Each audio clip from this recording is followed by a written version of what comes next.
My wife, Abby, especially loved watching movies. To please her, it was enough for me to take her to a good movie. But it couldn't just be a movie. It had to belong to one of four genres: animation, action, adventure, drama, or romance. She especially liked romantic films, which were often called girly.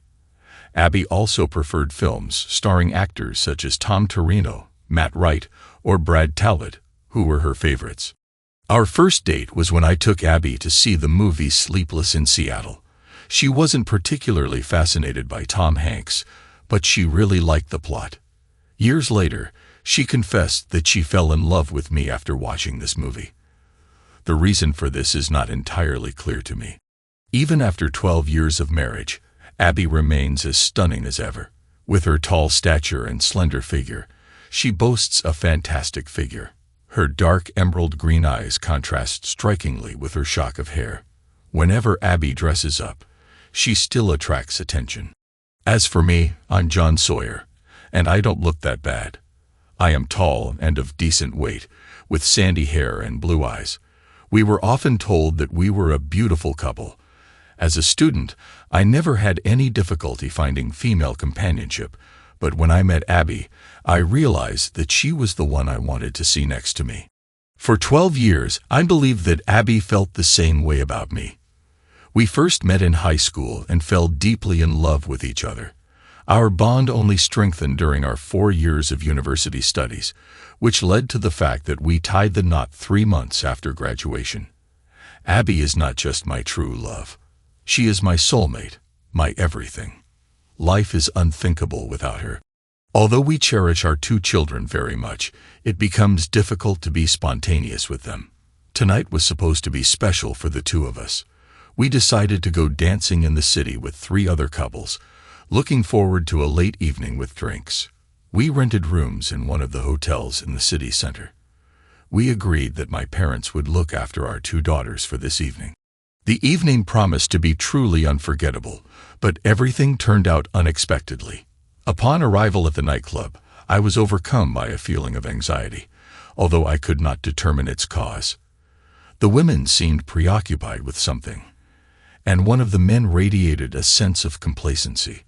Among these 3 couples, I particularly liked George and Helen, as well as Bob and Anna. George worked as a software engineer, and Helen ran the household, raising 3 children. Bob was the owner of his plumbing business, and his wife was in charge of administrative affairs. The only couple I didn't really like were Chad and Thelma. To be honest, I didn't have any problems with Thelma, but Chad seemed unpleasant to me. Despite this, Abby and Thelma were college roommates and maintained a close friendship. Therefore, I had no choice but to tolerate Chad's presence. As far as I understood, Chad was to some extent connected with the film industry. I think he mentioned that he was an agent or something. It turned out that he was not particularly successful, while Thelma held a lucrative position as a representative of a pharmaceutical company. Personally, I held the position of financial advisor at a well-known brokerage firm. At the initial stage, everything was sluggish, but now I have more clients than I can serve in my company. As soon as you reach a certain threshold of clients, you are asked to become a mentor to a new employee and transfer part of your clientele to him. Naturally, I keep the most profitable clients for myself. I've had to make this decision twice before, and it looks like I'm going to have to do it again in the near future. I'm enjoying a thriving career right now. Abby began her professional career as an administrative assistant to Mike Winston, the executive vice president of the regional bank. After the birth of 2 daughters a year apart, Abby decided to stay at home with them until the youngest, Stacy, went to 1st grade. Subsequently, Mike approached her one day and offered her a part-time job in connection with his promotion to president. Interested in this proposal, Abby considered her decision. I supported her decision to take advantage of this opportunity. If you suspect that I was wrong to advise Abby to return to work and that she is now having an affair with her boss, Mike, then you are very mistaken. Mike is 62 years old, bald, and more importantly, completely devoted to his wife and 5 children. Even though I felt that something was wrong, I decided not to dwell on it. I was looking forward to an evening of dancing with my wife and an intimate night together. While chatting at the event, we met several familiar couples. Regular trips to dances often lead to meetings with pleasant people. We also crossed paths with an old college acquaintance, Fred Abbott, and his wife, Brenda. While I was talking to them, Abby and the others came over to our table. As soon as the music started, everyone's attention was attracted by the commotion at the entrance. A crowd gathered, and Brenda began to breathe heavily. "What's the matter?" Fred asked. "Don't you recognize him?" Brenda exclaimed. Looking back, I saw an extraordinarily handsome man. He was a little shorter, but his appearance was undoubtedly striking. Fred and I openly admitted our ignorance. "This is Brad Talbot," Brenda exclaimed excitedly. "He and his fiancée, Rita Summers, are some of the hottest Hollywood stars." "Indeed," Fred remarked, turning his neck to look at Brad. "I wonder if Rita Summers is here too," Brenda playfully interjected. "John, on a scale of 1 to 10, Rita is undoubtedly in 15th place." She slapped her husband's arm teasingly. "It's typical of you to think about it." Watching Brad, I noticed that he was one of my wife's favorite actors. I thought about getting his autograph for her. The subsequent events completely stunned me. Brad came over to our table and asked my wife to dance. Without hesitation, she willingly joined him on the dance floor for the next 4 songs. Annoyed, I returned to the table and sat down in my seat. My wife didn't even bother to ask if I was against her dancing with another man. When the 5th song started, I tried to intervene, but Chad's glass tipped over, and he cut his hand. "John, could you help me?" he asked. I looked at my dancing wife, and then at Chad. Instead of contacting my wife, I decided to take Chad to the men's room. The damage turned out to be minor, and I helped him wash the wound and wrap it with a paper towel. When I returned to the table, I saw that my wife was leaving with Brad. Hurrying after them, Chad followed me. Once outside, I saw Abby getting into the car with Brad. I started running to catch up with her, but Chad blocked my path, causing me to stumble. Recovering quickly, I demanded, "What's the matter with you, Chad?" Grinning, he replied, "Brad just took your wife for a ride." Soon, Thelma appeared. "This is a dream date for Abby," she remarked. Abby confessed to Chad and me that she liked Brad, and we agreed that he would accompany her. "That's my wife," I exclaimed. "Do you think I don't deserve to be told about this?" Chad replied with a grin. "Abby said you didn't mind. Just go with the flow." Disappointed, I said, "Forget about it. You're going with the flow." Enraged, I punched Chad right in the nose. The sound he broke down with was the only pleasant moment of the evening. Then Thelma started attacking me, hitting me, and trying to kick me. Fortunately, Fred witnessed the unfolding events and came for me. He quickly intervened and separated Thelma and me. He attacked my husband. Thelma began to scream. "No, he didn't," Fred replied calmly. "You both provoked a quarrel. He was just defending himself." Thelma became worried and dialed the emergency number. The police arrived about 10 minutes later and began collecting statements. Fred stuck to his version of events, and I repeated it, emphasizing that Chad had initially tripped me up. The audience gathered during the commotion witnessed how Thelma attacked me. They informed the officers that they saw me trying to run away from her. As a result, Chad and Thelma were detained. When the police left, I felt depressed. When I returned to our table, I met 2 smiling women. "Where is everyone else?" Helen asked. "Chad and Thelma were arrested for assaulting me," I replied, trying to contain my anger. "Abby left with Brad and seemed pleased," I added. "It wasn't intentional," Anna said. "She should have just gone outside with Brad, taken some pictures, and come back." "My wife and Thelma didn't reveal the true plan to you," I said, heading for the bar. Fred caught up with me there. "Are you going to be okay?" he asked. "I'm not sure what's going on," I admitted. I hope my wife just went for a walk with that movie star and will be back soon. But as soon as she gets back, we need to have a serious talk."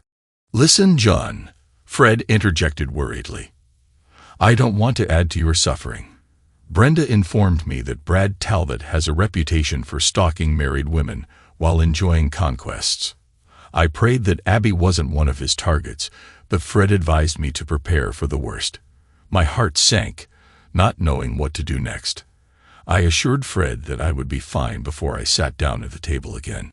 I tried to contact Abby on her cell phone, but the call went unanswered and was forwarded to voicemail. When I returned to my seat, the atmosphere was tense. The wives looked contrite, while their husbands grumbled in displeasure. While the other couples were returning to the hotel, I decided to stay, not giving up hope for Abby's return. After waiting for half an hour, I eventually returned to the hotel. I called Abby's phone every 10 minutes until 3 o'clock in the morning. Disappointed and exhausted, I decided to move out and return home. Arriving around 4 o'clock, I settled down on the couch. I must have dozed off, but the sunlight woke me up at 7 o'clock. Abby hasn't returned yet. Since there were no messages from her on my phone, I went to our Facebook page to see if there was any news. Photos have appeared online showing Brad and Abby leaving a nightclub, heading to his residence, and Abby entering his house in his arms. Hollywood websites were full of reports about Brad's recent conquest. Burning with anger, I immediately contacted my lawyer, whose call was redirected to his residence since today is Saturday. At first, he was unhappy, but after learning about the circumstances, he changed his mind. He advised me to wait for Abby to come home and give an explanation. Around 11 o'clock, Abby appeared, smiling broadly. The smile disappeared as soon as she saw my expression. "We didn't do anything," she hastily explained.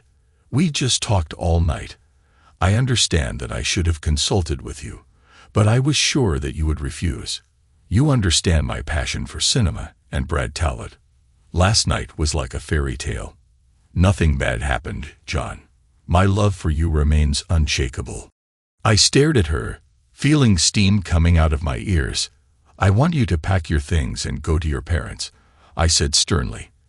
"Why are you making a big deal out of a molehill?" She answered, sounding annoyed and apprehensive. "It was just a conversation. There was nothing else." "This is an unimportant question," I said through gritted teeth. "It's huge for me. I refuse to believe that nothing happened. However, let's assume that nothing happened. You embarrassed me in front of everyone. In any way, you're exaggerating." Abby replied defiantly, folding her hands on her hips. "No one outside our circle knows about this situation. Helen and Anna understand that for me. It was just harmless entertainment." "You're a fool," I snapped, making Abby flinch. It was the first time I had addressed her in such a tone. "The news is everywhere. There are photos of you and Brad leaving the club, heading to his house, and probably photos of you leaving his house this morning. I think our marriage is over. Please pack your things and leave before I make a mistake. Please, John." Abby was begging, tears in her eyes. "I love you deeply. I'm sorry I hurt you, but there was nothing inappropriate about it. I thought you'd understand that when you found out the truth. We have to find a way to get through this. Think about our daughters." "You weren't thinking about them when you left with that arrogant movie star," I hissed. "How would you feel if Stacy or Gail did something like that in the future?" Abby turned pale at my words and then burst into tears. "I'm really sorry, John. I never imagined that everything would turn into such chaos. I made a mistake. Please forgive me." "You've never thought about it," I replied, feeling anger rising in me. I needed to get her out of this situation before acting on impulse, so I left her standing there and retired to our bedroom. I grabbed the suitcase and started filling it with her clothes. "I can handle it," Abby muttered, and after a short pause, her voice trembled with tears. She slowly packed her suitcase and carried it downstairs. I didn't offer to help. I waited until she was gone, and then I slammed the door. Looking out the window, I saw her put her suitcase in the trunk and bury her face in her hands. I wanted to comfort her, but my anger was too strong. About 20 minutes later, she started the car and drove away. I immediately called my parents and told them what had happened. I asked them to keep the girls for a while longer and told them to tell Abby that I had them if she showed up, which they agreed to. Left alone, I thought about the state of my crumbling marriage. I've been going over everything in my head over and over again. Abby insisted that nothing had happened. Could this be true? I wasn't sure, but my gut told me she wasn't being honest. Will I be able to find the strength to forgive her and move on? Perhaps as long as only our friends knew about it, as she claimed, but now that this whole situation has become known all over the internet, I didn't see a way to save our relationship. I hatched the idea of taking revenge on both of them, but I couldn't come up with a plan. I cried for at least an hour, venting my frustration by pounding on walls and doors. I felt completely powerless. Getting revenge on Brad, a famous figure in Hollywood, seemed impossible. Although the divorce would have financial consequences, I was ready to work from home and fight for full custody of the girls if necessary. I'm sure I have every chance, given that I was a more stable parent. The thought that divorce could cause new suffering for my daughters weighed on my heart. When I was making another cup of coffee around 1 o'clock in the afternoon, the phone rang. So far, my number has not appeared in the press, but I understood that it was only a matter of time. "Hello," I replied. "This is John Sawyer, and your wife's name is Abby," a woman's voice asked. Annoyed at the prospect of talking to a reporter, I replied curtly, "I'm not interested." The woman giggled softly. "Okay, I can't stand them either." "Who is this?" I asked, about to end the conversation. "I'm Rita Summers," in a gentle tone, she said. "You probably know my fiancé, Brad Talbot."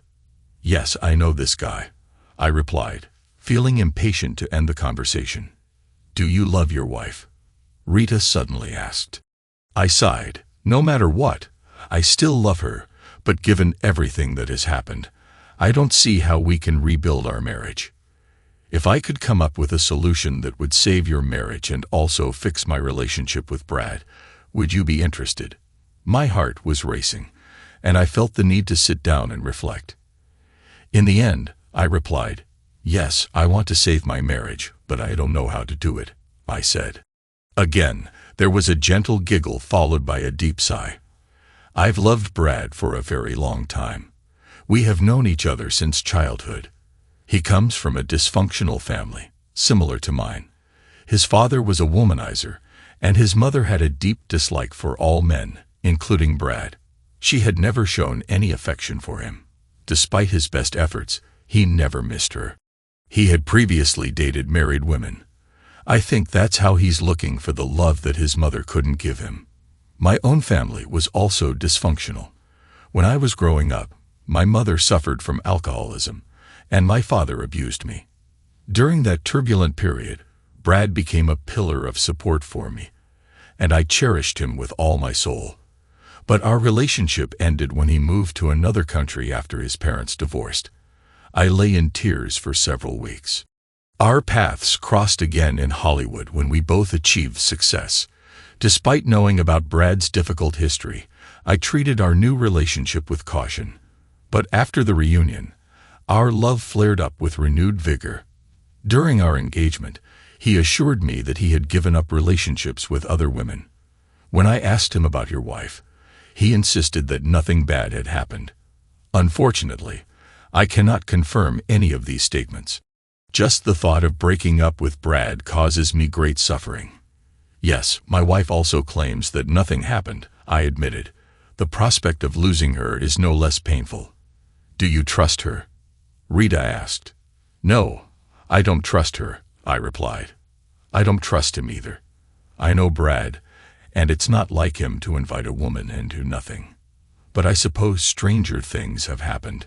Still, I tend to think that something has happened. That's why I want him to understand the pain he caused me. And I would like your wife to feel the same. I'm not sure that this will solve everything, but I hope that we can move forward together with our partners," I said. "So far, I agree with this plan," I added. But how do we proceed? We will walk this path together, she replied. First, we have to start a conversation with our partners about reconciliation. I'll get in touch with Brad, but I'm not ready to talk to him at the moment. I intend to do it in a couple of weeks. In the meantime, you should consider allowing your wife to return home around the same time. I'll let you know when the time is right. It is important that you keep your distance and refrain from intimacy with her. Why let her come back? I asked. As soon as she gets home, we'll have lunch together, and I'll outline my strategy. There are still a few aspects that I need to work out, she explained. Although I was still not sure about the correctness of this plan, having no alternatives, I decided to act. First, I contacted the parents and informed them that I would pick up the girls in 30 minutes. Then, I called my administrative assistant, Johnny, and informed her that I would be working remotely for the next week. I could tell from her sympathetic look that she was already aware of the situation with Brad and Abby. She kindly offered her help in any necessary capacity. Then, I dialed Abby's parents' number. Her father answered the phone apologetically. He saw the news and expressed embarrassment. When I asked to talk to Abby, she was overwhelmed with emotion, tearfully apologizing and expressing a desire to return home for a conversation. Abby, I said calmly, I think it would be better for us to live separately for a while. I will be working remotely next week. You have obligations from Monday to Wednesday. Let's arrange for you to pick up the girls on Wednesday evening. During this time, we will be able to solve everything. I will take responsibility for them on Sunday evening. Please, John, she begged tearfully. I want to go home. I want us to become a family. Don't you want that too? I thought so, I replied sadly, but now I'm not sure. I'll see you around 5 o'clock on Wednesday. I picked up the girls and informed them that Mom would spend a few days with their grandparents. They had a lot of questions, but their excitement increased when we arrived at Chuck E. Cheese. After a few hours of games and dinner, we returned home. As soon as we entered the house, the phone rang. Not knowing the number, I decided to ignore it, but it kept ringing every 5 minutes until I unplugged it from the network. Around 6 o'clock, my cell phone rang. It was Abby. Why don't you answer? She snapped. Because it's just reporters asking about your alleged affair with Brad Talbot, I replied. There's no romance, Abby insisted. I already told you that nothing happened. Well, then you need to inform the public, because of course, they won't believe it, I grumbled. There was complete silence on the other end of the line, after which Abby asked that she could talk to the girls. I handed the phone to the girls and overheard their conversation. They enthusiastically told Abby about their day at Chuck E. Cheese. Eventually, Stacy returned my phone, indicating that Mom wanted to talk to me. Abby begged me to come home, but I told her I needed extra time on Wednesday evening. Abby arrived at 4 o'clock instead of the agreed 5. I was a little annoyed that she didn't follow my instructions, but I decided not to pay attention to it. The girls were very happy to see her, and Abby showered them with affectionate kisses. But when she tried to kiss me, I instinctively recoiled. Her expression became painful and tense. Then so be it, she said irritably. Maybe I should just take the girls and leave if that's what you want. I replied calmly, preparing to leave. No, Abby, I hastily interjected, sounding panicked. Let's sit down and solve our problems. The girls started packing for the night when Abby informed them that they were going to visit their grandparents. What should we do now? Abby asked after an awkward silence. I wish I knew the answer, I replied. Right now, I feel offended, confused, and angry. Do you have any suggestions on how to deal with these emotions? I asked. All I can do is apologize, Abby replied, her voice trembling slightly. I made a serious mistake. Please, I beg you, forgive me. I don't want to lose you. Abby, it's not that simple, I replied, leaning back in my chair and crossing my arms. In the eyes of the whole world, I look like a fool. My wife betrayed me, and I didn't do anything. Abby started crying. I never wanted to hurt you, I just really wanted to meet Brad Talbot and see his house. I knew you'd be upset with me, but I didn't expect it to escalate into such chaos. Abby, I sincerely want us to get through this, I said, eliciting a fleeting glimmer of hope in her eyes. But I have consulted with a lawyer. In case of divorce, I will seek full custody of the girls. It would be wise if you find yourself a lawyer. I don't want a divorce, she screamed. You can't take my daughters away from me. Abby, I'm not suggesting we get divorced, but we have to prepare for the worst, I clarified. I don't want to hurt you, I said, but given the attention to you, the court may be inclined to grant my request for custody. Please refrain from this, Abby begged. I am ready to do everything to fix our relationship. Why don't we continue our conversations? She suggested. Let's meet for lunch next Sunday when you pick up the girls. If you insist on maintaining custody of the girls, she replied with a note of anger in her voice. I will not tolerate such uncertainty. It's bad for them. If you keep this up, I will immediately start the divorce proceedings. And remember, your reputation is tarnished. I doubt the courts will view you in a positive light, I said. Abby seemed to lose her resolve at this statement. I won't continue. I don't want to get divorced. The second week began, and I returned to my duties in the office. If my assistants reacted to the situation with understanding, then several clients turned out to be less understanding. 2 of them found the situation funny and started teasing me. Despite my polite requests to stop, they continued. Disappointed, I announced that I was ending our cooperation and transferring their portfolio to another organization. Despite their attempts to apologize, I firmly stated that our business relationship had come to an end. The news of this decision spread among my clients, and conversations about my wife and Brad stopped. Rita contacted me around 2 o'clock in the afternoon. Do you have any plans for the evening? She asked.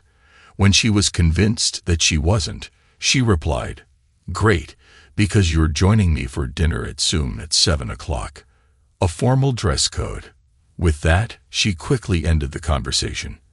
I was stunned that Rita informed me about the reservation of a table in the Zoom room, known as the most elite restaurant in the city. A table there usually took a long time, and the prices were prohibitively high. I arrived at 7 o'clock and was escorted to a secluded room at the back of the restaurant. Despite the fact that the table was only for 2, the room was extravagantly decorated with a velvet sofa. My thoughts involuntarily turned to what was happening on this very couch.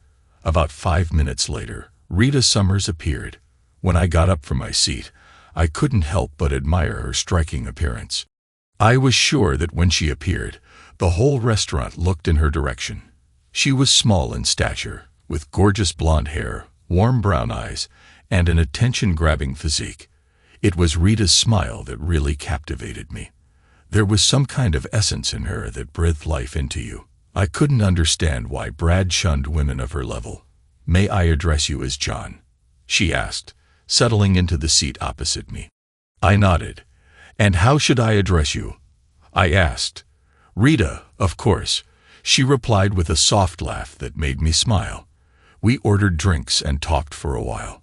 I briefly talked about my profession, but mostly regaled Rita with humorous anecdotes about my daughters and awkward teenage moments. When the waiter returned for our orders, I hesitated to rush Rita, but I couldn't wait to learn about her strategy. I was fervently looking for a way to save my marriage, but I was at a loss about what to do. After dinner, Rita leaned back in her chair. Let's start with the fact, John. She began with a thoughtful smile, that this insidious Chad Tompkins organized this whole fiasco. He imagines himself to be a famous film agent, but in reality, he's just a pimp, Rita explained. He sets up situations in which unsuspecting people, especially married women, get intimate with movie stars. It's amazing how many people he's trapped into relationships with these celebrities, she continued. You're talking to a person who has experienced this firsthand, she said with a note of disappointment.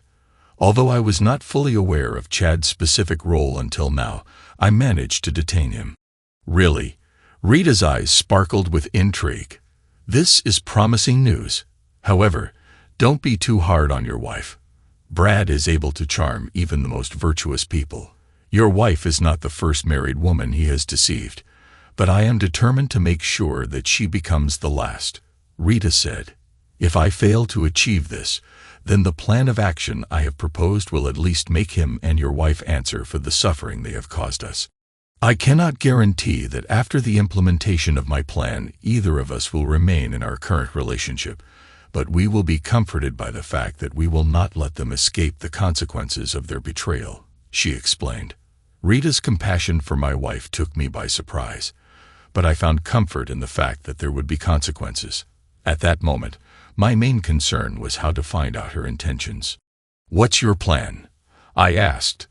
"Before I divulge the details," she replied, "I would like to say, John, that you are an attractive man with charm. Your wife made a serious mistake by jeopardizing your marriage.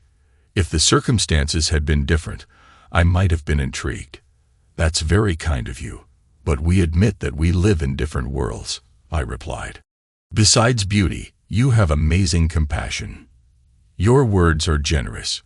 Despite our different backgrounds, my interest in you remains unchanged," she admitted.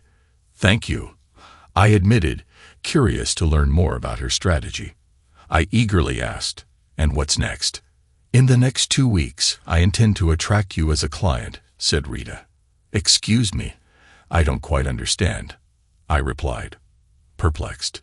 "As a client, do you mean to get financial advice?" "Yes, that's right," she said, still not understanding what she was talking about. Rita clarified, "I will make some investments through you, but we will have to hold several meetings to clarify the details. In total, I suggest 4 meetings, 2 at your office and 2 at lunch. I'll point out the places." "Very good," I agreed, although I still didn't understand what the purpose was behind it. "I can open an account for you, but the minimum investment amount is $10,000.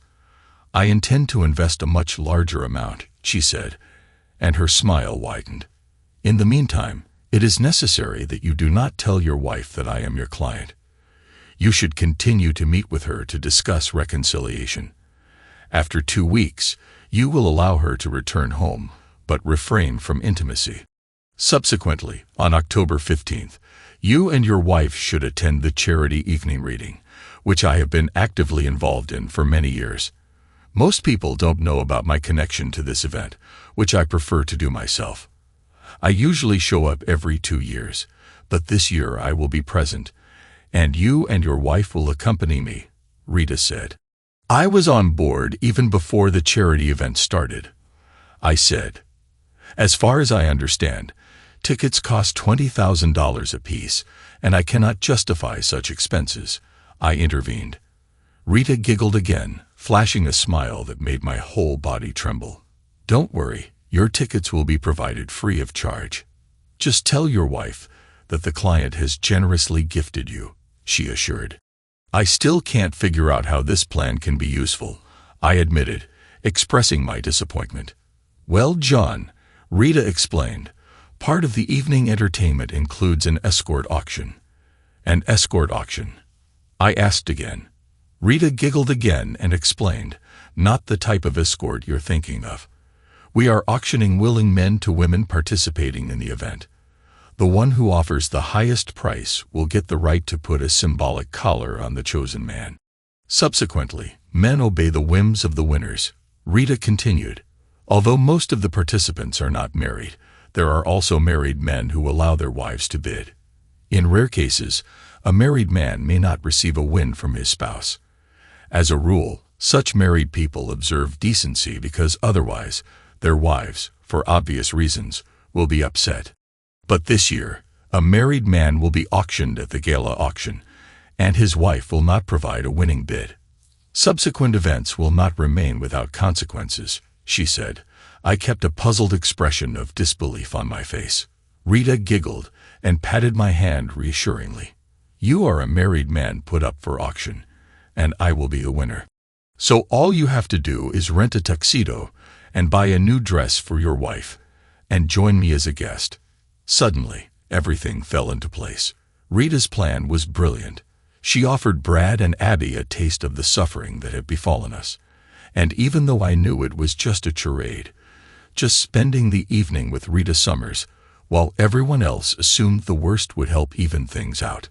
It would shift the focus from me as a victim to Brad.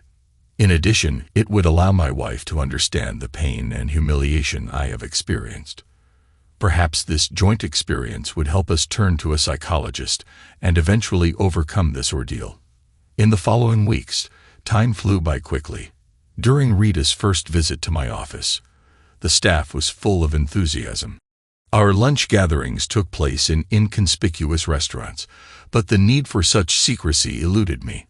Most of our conversations could have taken place within the walls of my office, but our communication mostly consisted of exchanging jokes. These dinners were amazing and gave me the opportunity to get to know Rita and Brad better. It was obvious that she was genuinely attached to him and would be upset if their relationship broke down, but at the same time, she was ready to break up if he continued his previous behavior. A week before the celebration, I allowed Abby to return home, but at the same time, I made it clear that I would occupy the guest room.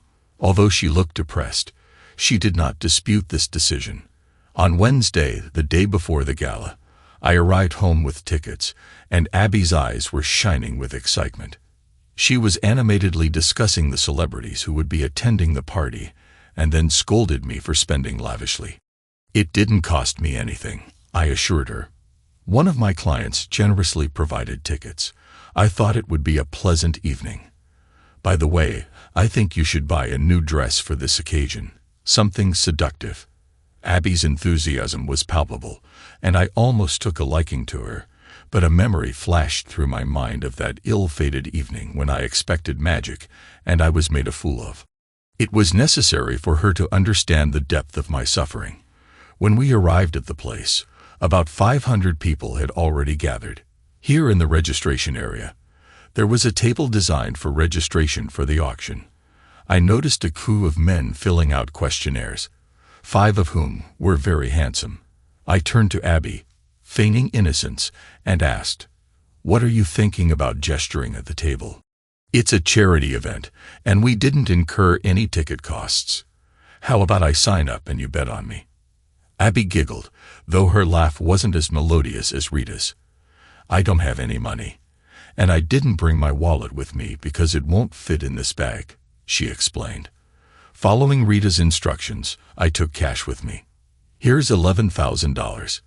You probably won't have to pay more than $50, but it's for charity, so offer at least $200, I instructed. "You're worth the whole $1,000 and more," Abby said with a big smile, getting in line and walking forward. I started filling out the questionnaire, looking at the list. I noticed that about 18 or 20 men had signed up. If I hadn't known that this was all stage, I would never have had the courage to take part. When I was about to leave, the woman at the table asked, "Have you indicated that you were married?" I nodded, and she handed me another document. "I assume that your wife is accompanying you, as she has to fill out and sign this form so that you can participate," she informed me. I signaled Abby, gave her instructions, and she quickly filled out the form, unaware that Abby had signed the document without reading it. She agreed that the winning bidder would dictate her actions to me. After completing the formalities, we went to the appointed table. Rita ordered us to sit down with 2 stars, TV presenters, and 2 actors from a popular national soap opera. My wife was charmed not only by our table companions, but also by the numerous celebrities who attended the celebration. When the auction started, all the male participants were called to the stage. Smiling at my wife, I headed for the exit. As it turned out, there were 24 participants in total, and I assumed that most likely Rita deliberately left me as the last contender. When I took the stage, the funds raised exceeded $300,000, and I must admit that the bidding process was lively and exciting. "Our last participant is a local resident," announced the announcer, a well-known game show host. "His name is John Sawyer. He is married, the father of 2 children.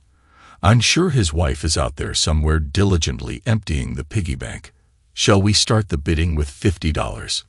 I think it's worth at least $100, an elderly woman in the front row exclaimed.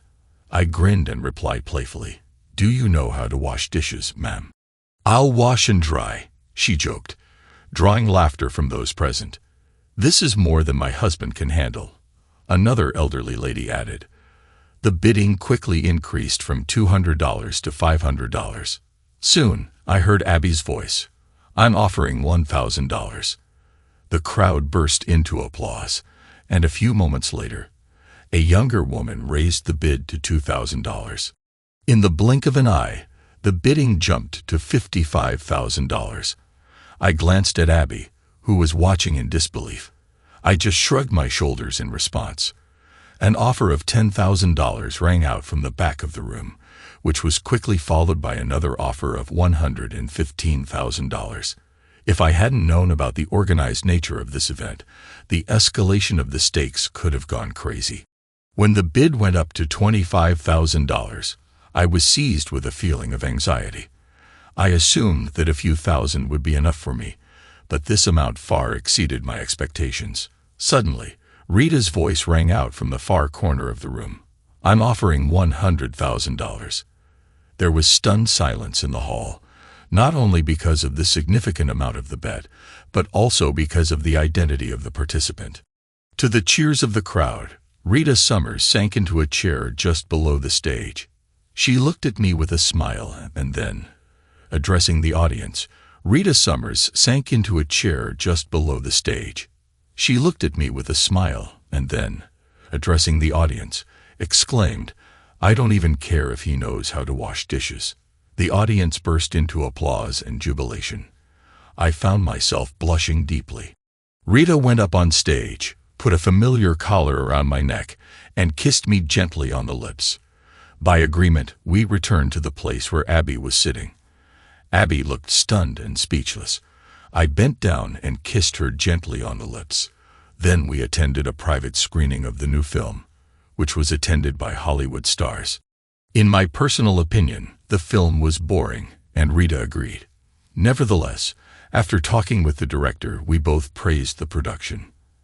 After that, the limo took us to a dubious area of the city. I noticed 2 cars driving behind us, and Rita explained that they were part of her security team.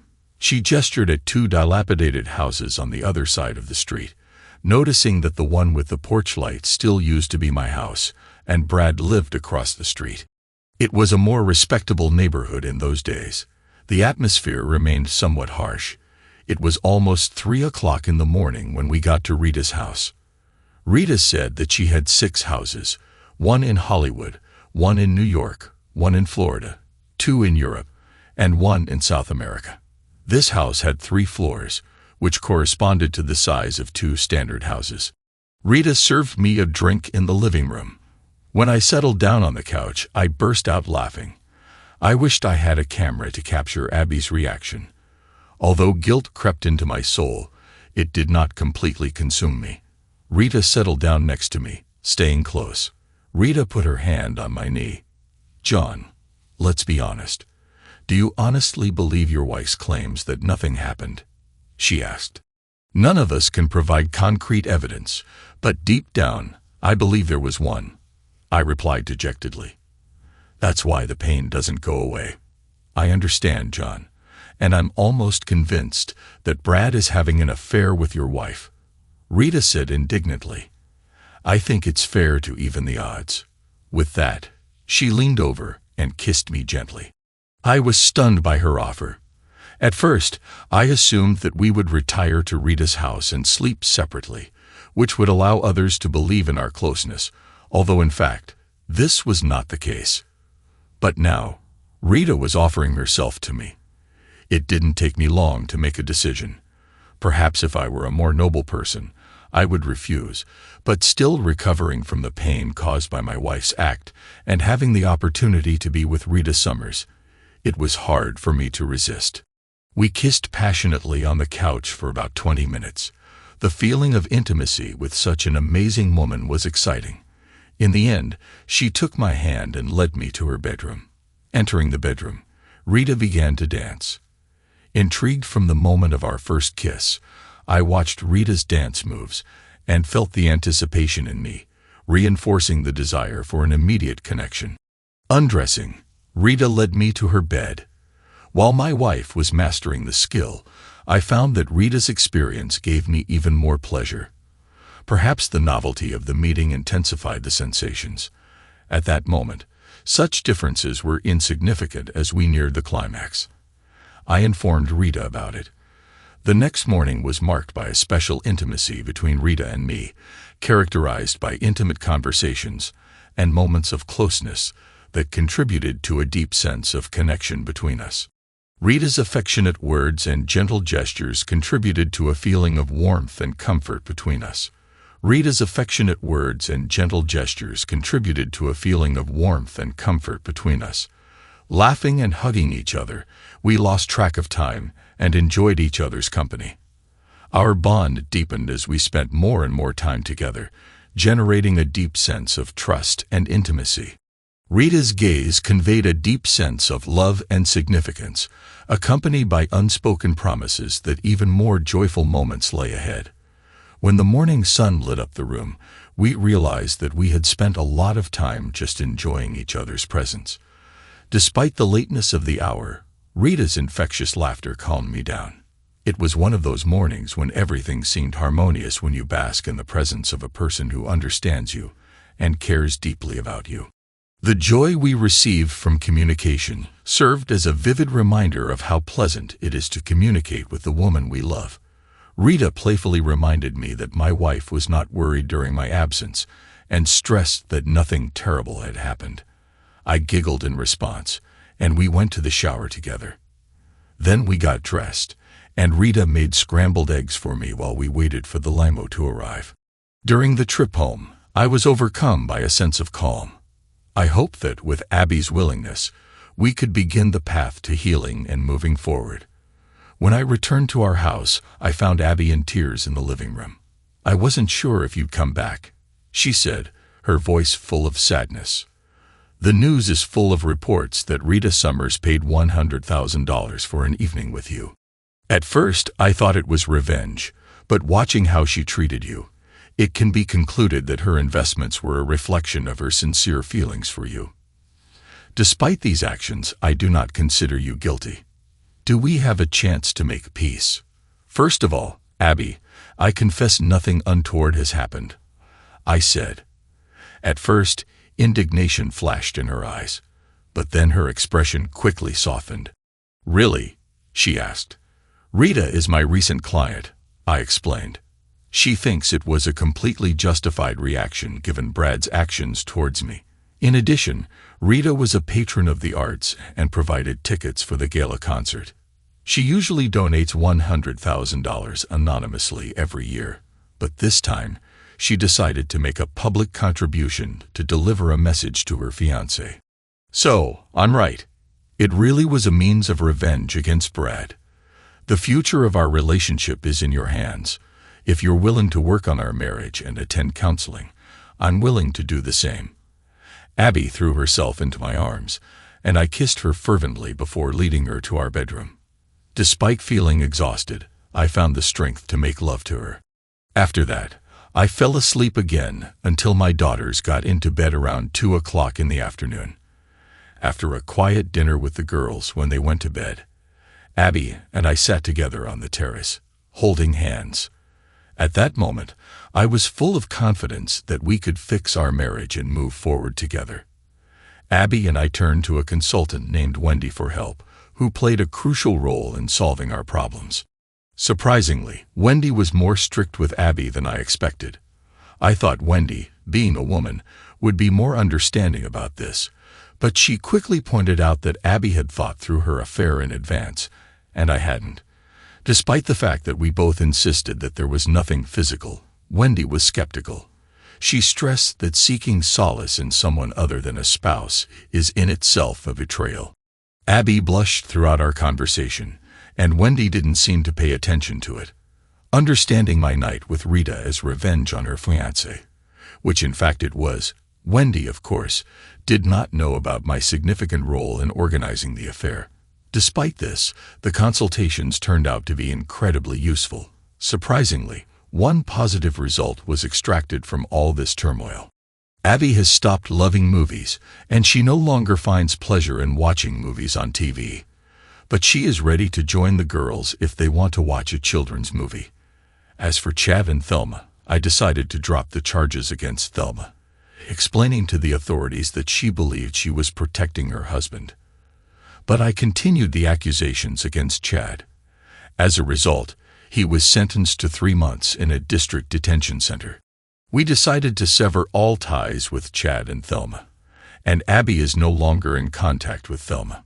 Their relationship has deteriorated significantly, and Abby holds Thelma responsible for almost ruining our marriage. I cannot understand my wife's point of view on this issue. Meanwhile, Rita and Brad exchanged vows at a wedding that was called the Wedding of the Century. The guest list exceeded 1,000 people, and the presence of it became a status symbol in Hollywood. Unfortunately, Abby and I didn't get an invitation, but I sent Brad a wedding present, a pair of bullhorns. I cut the horns in half and sent them with a note: "Stay away from my wife, and I'll stay away from yours." I still held a grudge against Brad, but Rita assured me that he found the gesture funny. He even framed the note and proudly hung it in his office. In typical Hollywood fashion, their marriage turned out to be short-lived and lasted only a year. True to her word, Rita, after learning about Brad's infidelity, began divorce proceedings. The breakup was peaceful, and they remained on good terms, but it was still a pity. Rita confessed to me that she genuinely loved him. From what she said about their relationship, it became clear that they shared a deep affection. Unfortunately, this was not enough to save their marriage. Interestingly, Rita is still our client. After opening her account, she deposited a significant amount of $1 million into it. I assumed that after taking revenge, she would close the account, but she decided to keep it. When the account balance reached $2 million, she added $2 million more. Although we have never met in person since that celebration, we regularly FaceTime each other about 4 times a year to discuss our investments. Sometimes our conversations boil down to the study of life. Rita demonstrates sharp business acumen, showing unexpected conservatism in choosing investments. Her political views remain a mystery to me. Although the quarterly portfolio update lasts about 20 minutes, our conversations often drag on for an hour or two, covering a wide range of topics. After her divorce from Brad, Rita jokingly suggested that she should have chosen me. I waved her off, emphasizing the difference in our experience. Since then, she has been playfully teasing me, not letting me come to my senses. She even jokes that with a good combination of circumstances, she can start a romantic relationship. Jokes that she will make a move as soon as she finishes filming and I will be free. As Abby and I approach our 10th wedding anniversary, I can't help but acknowledge the difficulties we faced along the way. Despite all these difficulties, our marriage was just amazing. Looking back, I'm sure that without Rita's help, I could have considered divorcing Abby. Now I can't imagine my life without her. In addition, I want to share another interesting event. Abby is pregnant, and we are looking forward to the birth of our boy. This news filled me with great joy in anticipation of the future. Thanks to everyone who took the time to listen to today's stories. If you enjoyed it, please consider liking and subscribing if you haven't already. Feel free to share your thoughts on the events in the comments below. Take care.